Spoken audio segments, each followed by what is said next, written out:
So this is pretty dark news, but apparently 25 girls were kidnapped from a government school in Nigeria called the Government Girls Comprehensive Secondary School, which is in northwestern Nigeria in the remote village of Maga. This area has very limited police capacity and doesn't really have much of a military presence, and so unfortunately they have a serious problem with militants and bandits and other people that they kidnap folks and hold them for ransom oftentimes because it's a way for them to make money. They also smuggle lots of weapons through the region. There are a lot of militants up there. Now, I don't necessarily know if these were religious militants or if they were like ISWAP or Boko Haram. The folks out there tend to believe that these are just bandits because bandits oftentimes kidnap people for ransom a lot of times because it's such an impoverished community that it's pretty become commonplace, unfortunately.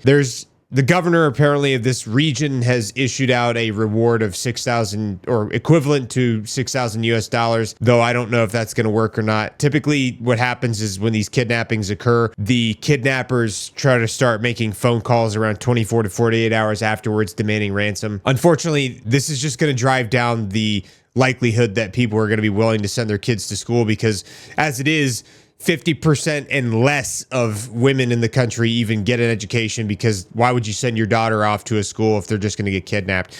And all of these girls that were kidnapped are between the age of 12 and 18 years old.